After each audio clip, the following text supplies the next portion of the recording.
नमस्कार जी। तेलंगाना के गवर्नर श्रीमान जिष्णुदेव वर्मा जी,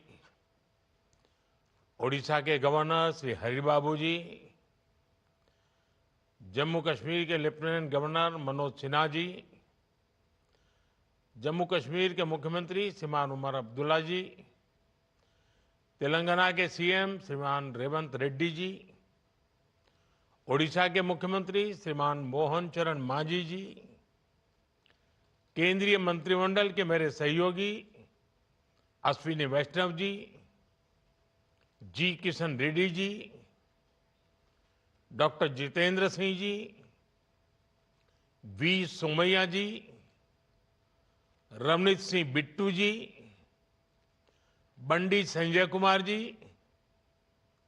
अन्य मंत्रीगण, सांसद विधायकगण, अन्य महानुभाव, देवी और सज्जनों, आज गुरु गोविंद सिंह जी की उनका ये प्रकाश उत्सव है। उनके विचार, उनका जीवन हमें समृद्ध और सशक्त भारत बनाने की प्रेरणा देता है।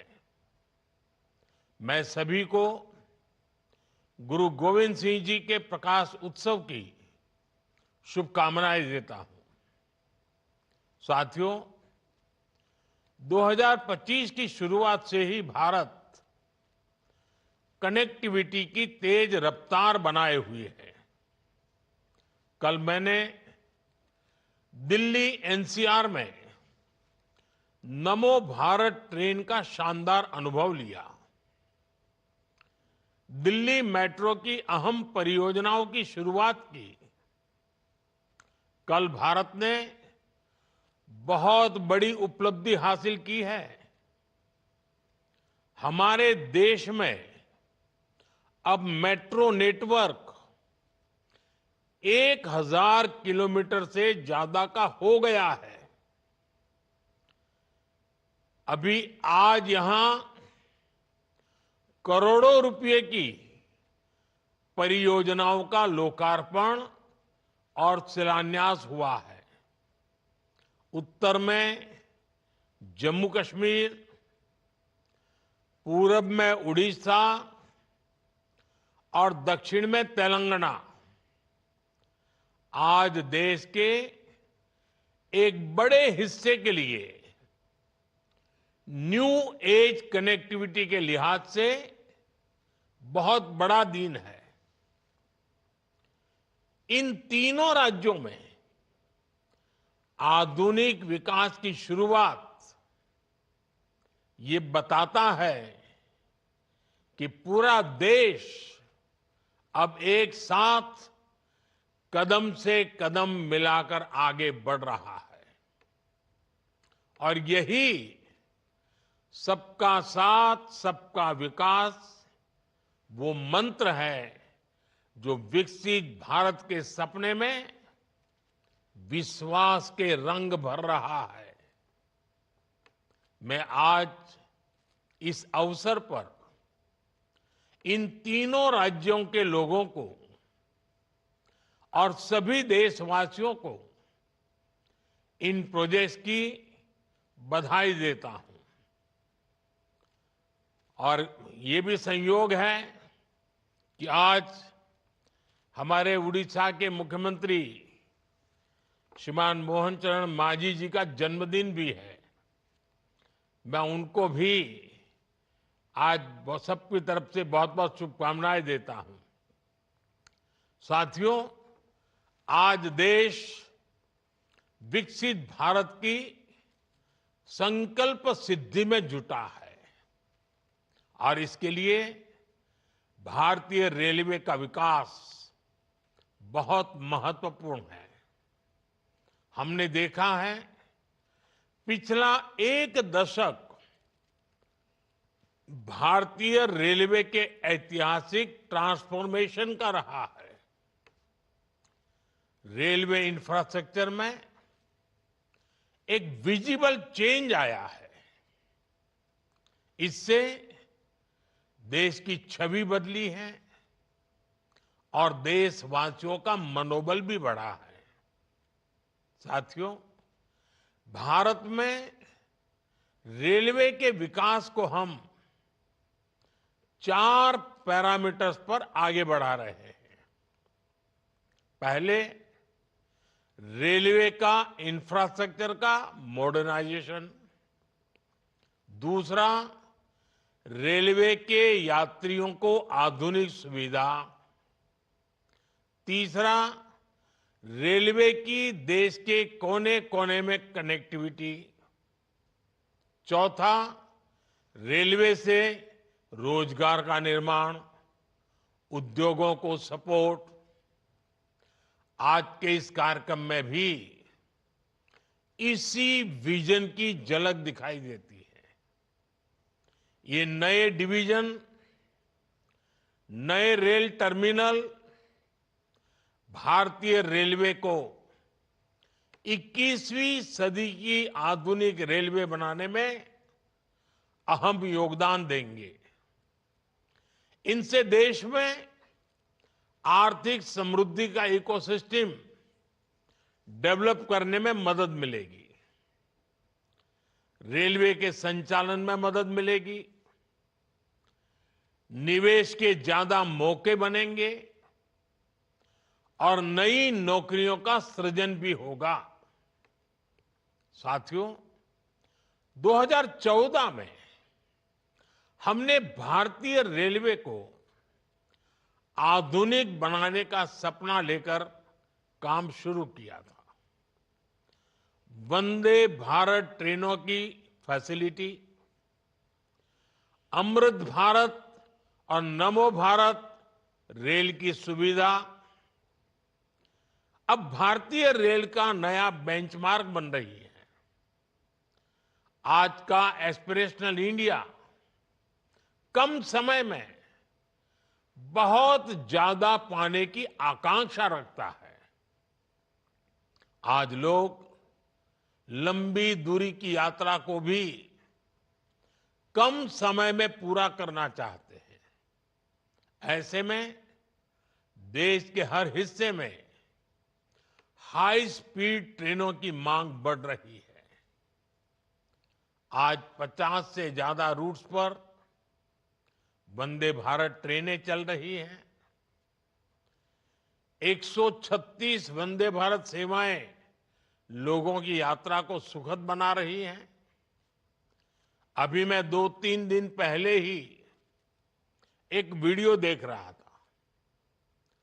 अपने ट्रायल रन में वंदे भारत का नया स्लीपर वर्जन कैसे 180 किलोमीटर प्रति घंटा की रफ्तार से दौड़ रहा है, और ये देखकर मुझे ही नहीं, किसी भी हिंदुस्तानी को अच्छा लगेगा।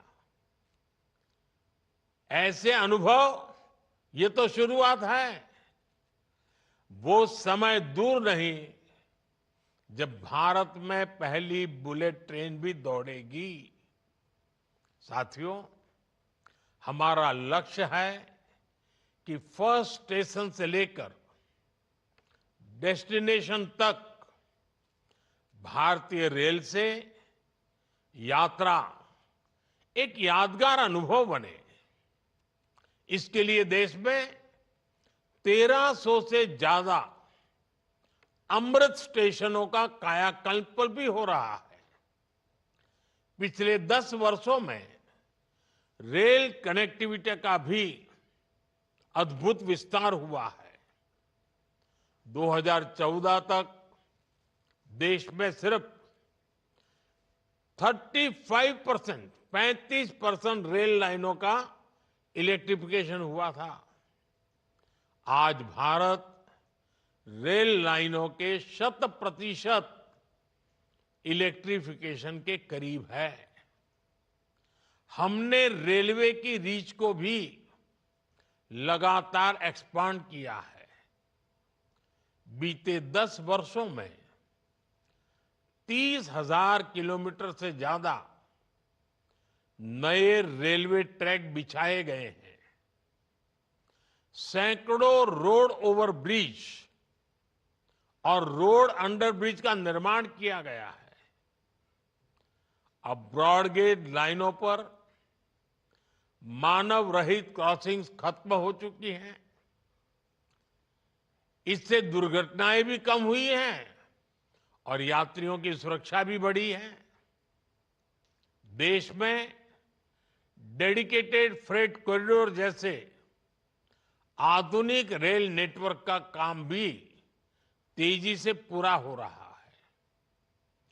ये स्पेशल कॉरिडोर बनने से सामान्य ट्रैक पर दबाव कम होगा और हाई स्पीड ट्रेनों को चलाने के अवसर भी बढ़ेंगे। साथियों, रेलवे में आज कायाकल्प का जो अभियान चल रहा है, जिस तरह मेड इन इंडिया को बढ़ावा दिया जा रहा है, मेट्रो के लिए, रेलवे के लिए आधुनिक डब्बे तैयार किए जा रहे हैं, स्टेशनों को रीडेवलप किया जा रहा है, स्टेशनों पर सोलर पैनल लगाए जा रहे हैं, वन स्टेशन वन प्रोडक्ट इसके स्टॉल लग रहे हैं। उससे भी रेलवे में रोजगार के लाखों नए अवसर बन रहे हैं। पिछले 10 साल में रेलवे में लाखों युवाओं को पक्की सरकारी नौकरी मिली है। हमें याद रखना है, जिन कारखानों में नई ट्रेनों के डिब्बे बनाए जा रहे हैं, उसके लिए कच्चा माल दूसरी फैक्ट्रियों से आ रहा है। वहां डिमांड बढ़ने का मतलब है रोजगार के ज्यादा अवसर। रेलवे से जुड़ी विशेष स्किल को ध्यान में रखते हुए देश की पहली गति शक्ति यूनिवर्सिटी की भी स्थापना की गई है। साथियों, आज जैसे जैसे रेलवे नेटवर्क का विस्तार हो रहा है, उसी हिसाब से नए हेडक्वार्टर और डिवीजन भी बनाए जा रहे हैं। जम्मू डिवीजन का लाभ जम्मू कश्मीर के साथ साथ हिमाचल प्रदेश और पंजाब के कई शहरों को भी होगा। इससे लेह लद्दाख के लोगों को भी सुविधा होगी। साथियों, हमारा जम्मू कश्मीर आज रेल इंफ्रास्ट्रक्चर में नए रिकॉर्ड बना रहा है। उधमपुर श्रीनगर बारामूला रेल लाइन, इसकी चर्चा आज पूरे देश में है। ये परियोजना जम्मू कश्मीर को भारत के अन्य हिस्सों के साथ और बेहतरी से जोड़ देगी। इसी परियोजना के तहत दुनिया का सबसे ऊंचा railway arch bridge, Chenab bridge का काम पूरा हुआ है। अंजी खड्डू ब्रिज, जो देश का पहला केबल आधारित रेल ब्रिज है, वो भी इसी परियोजना का हिस्सा है। ये दोनों इंजीनियरिंग के बेजोड़ उदाहरण है। इनसे इस क्षेत्र में आर्थिक प्रगति होगी और समृद्धि को बढ़ावा मिलेगा। साथियों, भगवान जगन्नाथ के आशीर्वाद से हमारे उड़ीसा के पास प्राकृतिक संसाधनों का भंडार है। इतना बड़ा समुद्री तट मिला है। ओडिशा में इंटरनेशनल ट्रेड की प्रबल संभावना है।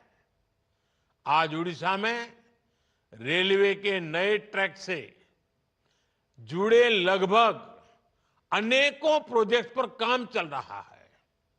इन पर 70,000 करोड़ रुपए से अधिक का निवेश हो रहा है। राज्य में 7 गति शक्ति कार्गो टर्मिनल शुरू किए गए हैं, जो व्यापार और उद्योगों को बढ़ावा दे रहे हैं।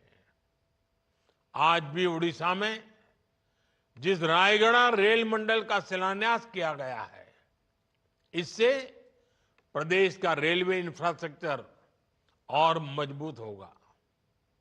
इससे ओडिशा में पर्यटन, व्यापार और रोजगार को बढ़ावा मिलेगा।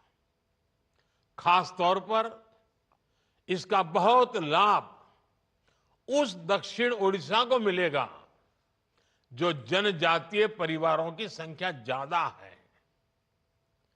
हम जन मन योजना के तहत जिन अति पिछड़े आदिवासी इलाकों का विकास कर रहे हैं, ये इंफ्रास्ट्रक्चर उनके लिए वरदान साबित होगा। साथियों, आज मुझे तेलंगाना के चर्लपल्ली न्यू टर्मिनल स्टेशन के उद्घाटन का भी अवसर मिला है। इस स्टेशन के आउटर रिंग रोड से जुड़ने से क्षेत्र में विकास को गति मिलेगी। स्टेशन पर आधुनिक प्लेटफॉर्म, लिफ्ट, एक्सेलेटर जैसी सुविधाएं हैं। एक और खास बात है कि ये स्टेशन सोलर ऊर्जा से संचालित हो रहा है।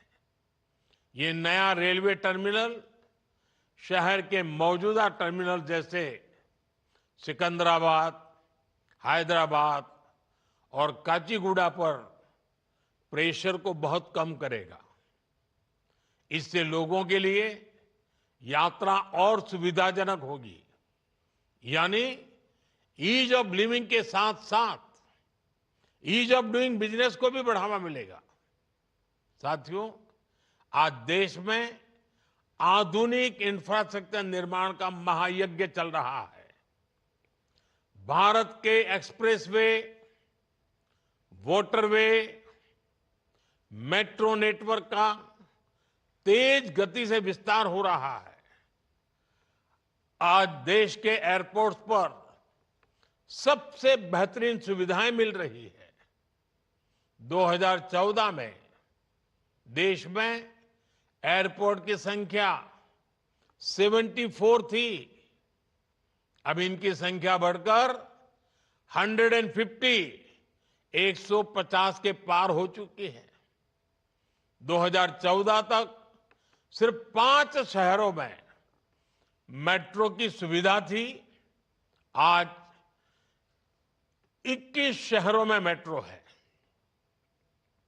इस स्केल और स्पीड को मैच करने के लिए भारतीय रेलवे को भी लगातार अपग्रेड किया जा रहा है।